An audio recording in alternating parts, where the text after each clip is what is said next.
परिलोक हवा में तैरता हुआ एक चमकदार शहर था, जहां हर घर मोतियों जैसा चमकता था और नाचते हुए रंग बिरंगे फूलों से सजा था। वहां एक छोटी सी परी थी, अलारा। उसके पीछे काजल जैसे काले बाल थे और उनमें छोटी सी चांदनी झांकती थी। उसके कमर तक पहुंचने वाले पंख इंद्रधनुष के रंगों जैसे थे। शुरुआत एक दिन अलारा अपने शहर के बाहर एक बादलों के ऊपर वाले बगीचे में बैठी थी। अचानक उसके कान में एक धीमी सी आंसुओं की आवाज पड़ी। उसने नीचे धरती की तरफ देखा। नीचे धरती पर एक छोटा सा गांव था। आवाज वहीं से आ रही थी। अलारा ने अपनी दृष्टि तेज की। देखा कि एक छोटी सी लड़की रिया एक पेड़ के नीचे बैठे रो रही थी। रिया के हाथ में एक टूटा हुआ गुब्बारा था।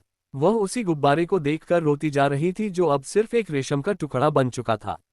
अलारा का दिल पिघल गया। उसने एक पल में फैसला कर लिया।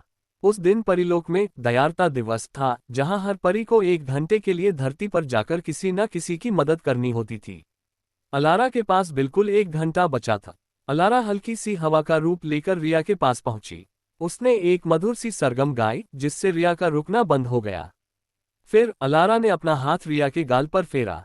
जहां उसने हाथ लगाया, वहां रिया के आंसुओं के निशान गायब हो गए और उसकी चोट गुब्बारे से हुई ठीक होने लगी। रिया ने हवा में कुछ महसूस किया, जैसे कोई उसे प्यार से छू रहा हो। अब अलारा ने अपना परियों का जादू चलाया। उसने हवा से रंग बिरंगे रेशम के धागे इकट्ठे किए। हवा में ही वो धागे घूमने लगे और एक नए तेज चमकदार गुब्बारे का रूप ले लिया। गुब्बारे ने खुद ब खुद रिया की मुट्ठी में आकर अपना डोरा लपेट लिया। रिया की आंखें चमक उठीं। उसका चेहरा खुशी से जगमगाने लगा। खेल और हंसी। पर अलारा यही नहीं रुकनी चाहती थी। उसने हवा को छुआ और रिया का नया गुब्बारा इतना हल्का हो गया कि वह रिया को अपने साथ उठाकर हल्के हल्के ऊपर ले जाने लगा। रिया थोड़ी सी डर गई, लेकिन फिर उसे एक अजीब सुकून महसूस हुआ। वह हवा में कुछ फीट ऊपर उठी, नाचते हुए फूलों को छुआ और हंसी। अलारा ने हवा को छेदकर एक छोटी सी सरगम भी पैदा की, जिससे आसपास के सारे पंछी मिलकर गाने लगे।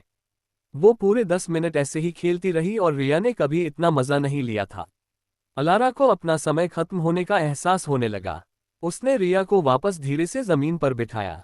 रिया के चेहरे पर अब कोई उदासी नहीं, सिर्फ शांति और खुशी थी।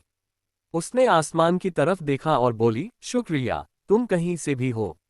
ये सुनकर अलारा का दिल खुशियों से भर आया। अपना काम पूरा कर वह धीरे धीरे ऊपर अपने रंग बिरंगे लोक की तरफ बढ़ने लगी।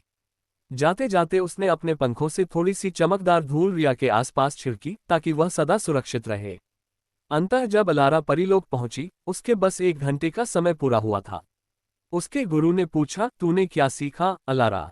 अलारा ने मुस्कुराते हुए कहा, गुरुजी, मैंने सीखा कि एक छोटी सी मदद किसी के टूटे हुए दिल को जोड़ सकती है, किसी के चेहरे पर मुस्कान ला सकती है और एक छोटी सी हंसी पूरे वातावरण को खुशियों से भर सकती है। सच्चा जादू प्यार और दया में है। उस दिन अलारा ने नहीं सिर्फ रिया के आंसू पोंछे थे, बल्कि उसे जिंदगी की एक छोटी सी जादू भरी याद भी दी थी, जिसे वह हमेशा याद रखेगी।